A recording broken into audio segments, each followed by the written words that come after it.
కార్తీక పురాణము 28వ అధ్యాయం. విష్ణు సుదర్శన చక్రపు మహిమ. జనకరాజా, వింటివా? దుర్వాసుని అవస్థలు. తాను ఎంతటి కోపవంతుడైనను వెనుక ముందు ఆలోచింపక ఒక భక్తుని చిత్తశుద్ధిని శంకించుచున్నాడు కనుకనే అట్టి ప్రయాసముల పాలైనాడు. కావున ఎంతటి గొప్పవారైనను వారు ఆచరించే కార్యక్రమం జాగ్రత్తగా తెలుసుకునవలెను. అటుల దుర్వాసుడు శ్రీమన్నారాయణుని కడకు సెలవు పొంది తనను వెన్నంటి తరుముచున్న విష్ణుచక్రాన్ని చూచి భయపడుతూ తిరిగి మళ్ళీ భూలోకానికి వచ్చి అంబరీషుడి కడకేగి, అంబరీషా, ధర్మపాలక, నా తప్పు క్షమించి నన్ను రక్షింపుకు. నీకు నాపై గల అనురాగంతో ద్వాదశి పారాయణమునకు నన్ను ఆహ్వానించితివి. కానీ నిన్ను నేను కష్టాల పాలు చేసి వ్రతభంగము చేయించి నీ పుణ్యఫలమును నాశనం చెయ్యి తలపెట్టిదిని. కానీ నా దుర్బుద్ధి నన్నే వెంటాడి నా ప్రాణము తీయుటగా సిద్ధపడినది. నేను విష్ణువు కడకేగి ఆ విష్ణువు చక్రం వలన ఆపద నుండి రక్షింపమని నేను ప్రార్థించితిని. ఆ పురాణపురుషుడు నాకు జ్ఞానోదయం చేసి నీ వద్దకు ఏగమని చెప్పినాడు. కాన నీవే నాకు శరణ్యము.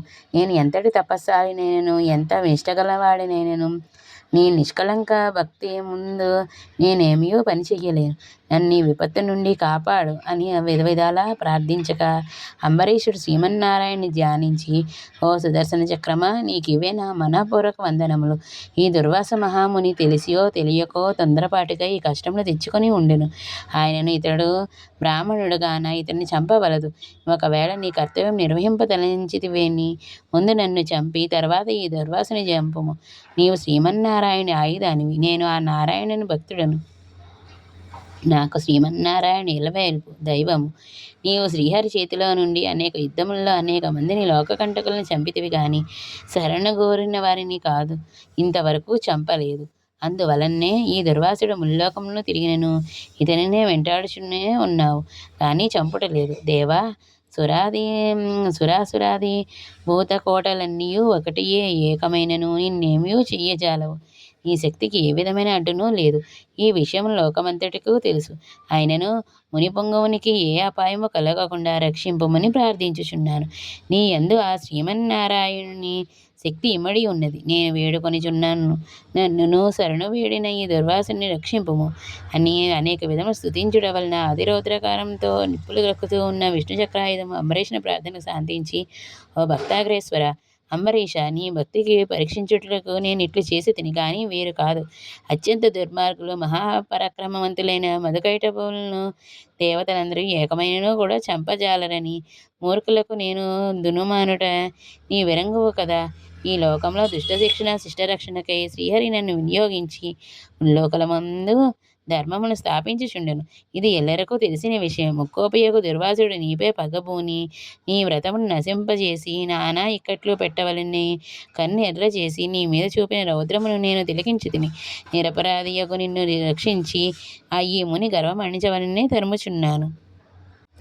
ఇతడు కూడా సామాన్యుడు కాడు. ఇతడు రుద్రాంశ సంభూతుడు, బ్రహ్మ తేజస్సు కలవాడు, మహాతపస్శాలి. రుద్రతేజము భూలోకవాసులనందరము చంపగలదు, కానీ శక్తిలో నాకంటే ఎక్కువేమీయూ కాదు. సృష్టికర్తయకు బ్రహ్మ తేజస్సు కంటెను కైలాసవతియకు మహేశ్వరిని తేజశక్తి కంటెను ఎక్కువైన శ్రీహరి తేజస్సుతో నిండి ఉన్న నాతో రుద్ర తేజస్సు గల దుర్వాసుడు కానీ క్షత్రియ తేజస్సు కానీ నీవు కానీ నన్ను ఎదుర్కొనజాలరు. తనకన్నా ఎదుటివారు బలవంతుడై ఉన్నప్పుడు అతన్ని సంధి చేసుకుంటూ యుత్తమము. ఈ నీతిని ఆచరించేవారు ఎటువంటి విపత్తుల నుండి అయినను తప్పించుకొనగలరు. ఇంతవరకు జరిగిందంతయు విస్మరించి శరణార్థి అయి వచ్చిన శ్రీ దుర్వాసుని గౌరవించి నీ ధర్మమును నీవు నిర్వర్తించుము. చక్రాయుధము పలికెను. అంబరీష పలుకులను ఆలకించి, నేను దేవగో బ్రాహ్మణుల యందును స్త్రీల యందును గౌరవము కలవాడను. నా రాజ్యంలో సర్వజనులు సుఖముగా ఉండవలని నా అభిలాష అని శరణగోరిన ఈ దుర్వాసుని నన్ను కరుణించి రక్షింపుము. వేల కొలది అగ్నిదేవతల కోట్ల కొలది సూర్యమండలంలో ఏకమైనను నీ శక్తికి తేజస్సుకు సాటి రావు. నీ వట్టి తేజోరాశివి. మహావిష్ణువులో నిందితులపై, లోకకంటకులపై, దేవ గో బ్రాహ్మణ హింసాపరులపై నిన్ను ప్రయోగించి వారిని శిక్షించి తన కుక్షియందు 14 లోకములలో కంటికి రెప్పవల్లే కాపాడుచున్నారు. కావున నీకివే నమఃపూర్వక నమస్కృతులు అని పలికి చక్రాయుధం పాదములపై పడెను. అంతటా సుదర్శన చక్రం అంబరీషుని లేవదీసి గాఢాలింగనమునర్చి, అంబరీష నిష్కళంక భక్తికి మెచ్చితిని.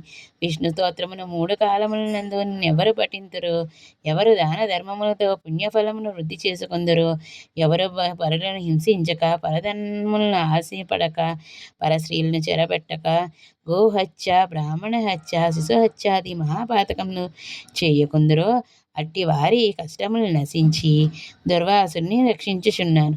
నీ ద్వాదశీ వ్రత ప్రభావము చాలా గొప్పది. నీ పుణ్యఫలమందు నీ పుణ్యపొంగవునికి తపశ్శక్తి పని చెయ్యలేదు అని చెప్పి అతనిని ఆశీర్వదించి అదృశ్యమయ్యను. అష్టవింశోధ్యాయ 28వ రోజు పారాయణ సంపూర్ణము.